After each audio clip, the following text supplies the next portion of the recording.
Alors c'est vrai qu'en préparant ma première édition, l'édition 2012, je me suis demandé comment capter ce public des nouveaux cinéphiles qui sont des cinéphiles qui téléchargent, qui regardent des films sur leur télévision, sur leurs ordinateurs. Et je crois qu'avec les séances de minuit qui sont allées chercher des films très téléchargés, c'est ce que m'ont dit certains des spectateurs, on a réussi à toucher ce public. Alors première chose cette année, pour 2013, je passe de 3 séances de minuit à 8 séances de minuit, donc une chaque soir avec des films populaires venus du monde entier, mais surtout des films qui ne sortiront jamais chez nous. Et la deuxième mesure aussi par rapport au numérique, par rapport à la génération du téléchargement, c'est notre lien nouveau avec lekino.ch.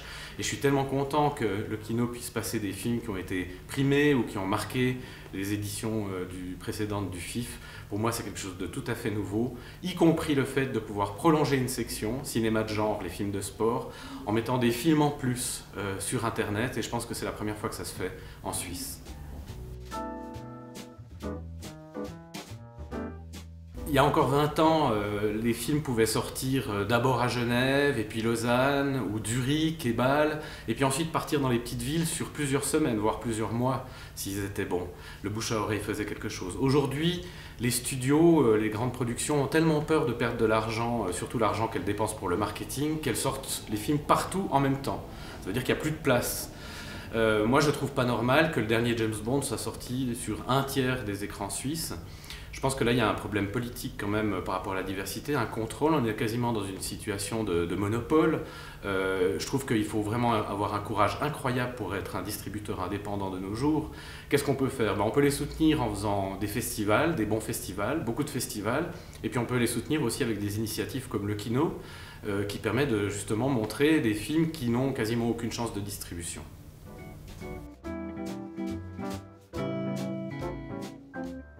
J'avais trouvé une comparaison assez juste l'année dernière pour expliquer ce qu'était le travail du directeur artistique par rapport au travail de critique de cinéma que je faisais auparavant. J'avais comparé ça avec les critiques culinaires. Les critiques culinaires, disons avant j'étais critique culinaire, donc critique de cinéma. J'avais le droit d'aller au restaurant quand il était ouvert, on me faisait goûter tous les plats, je pouvais interviewer le chef ou le patron du restaurant. Aujourd'hui, je suis toujours un critique culinaire, sauf que j'ai le droit d'aller dans le restaurant quand il est fermé, quand il n'y a personne. J'ai le droit d'aller voir dans le frigo quels sont les aliments, d'aller voir si les légumes sont frais, et à partir de là, de me décider si oui ou non, je vais prendre ce restaurant et l'amener vers le public, directement, sans passer par un journal dans lequel j'écrirai. Et ça, c'est un plaisir, une chance incroyable. Je dirais que c'est, voilà, pour moi en tout cas, c'est le grand plaisir professionnel de ma vie. Passer directement les choses qu'on aime devant le public, sans devoir passer par un médium, c'est quelque chose d'extraordinaire. J'espère que je ne le galvaude pas et j'espère que cette édition 2013 le montrera.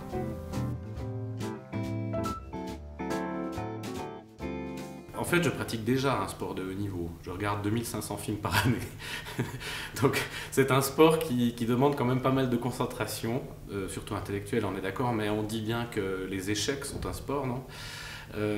Par ailleurs, je vais dire que les directeurs de festivals qui m'ont précédé et aussi certains autres collègues m'ont donné quelques petites astuces. Comment tenir le coup quand on est directeur de festival pendant tout un festival? Une semaine entière, 8 jours, parfois 10, où on se lève à 7 h du matin, peut-être même 6, où on se couche à pas d'heure, où les apéritifs succèdent aux cocktails, où les présentations devant le public sont quand même très épuisantes. Je veux dire, moi je fais partie des timides, donc ça m'épuise d'une certaine manière.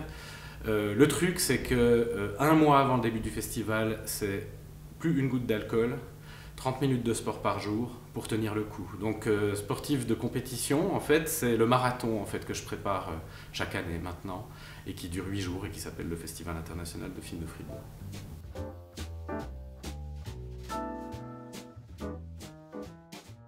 J'aimerais dire aux spectateurs de lekino.ch qu'il n'y a pas de honte à regarder un film sur un ordinateur. Les directeurs artistiques font ça tout le temps, quasiment toute la sélection se fait comme ça, à part les films qu'on voit dans les festivals. Par ailleurs, je ne suis pas un cinéphile de cinémathèque. J'ai grandi en province, dans une ville où il n'y avait pas de cinémathèque.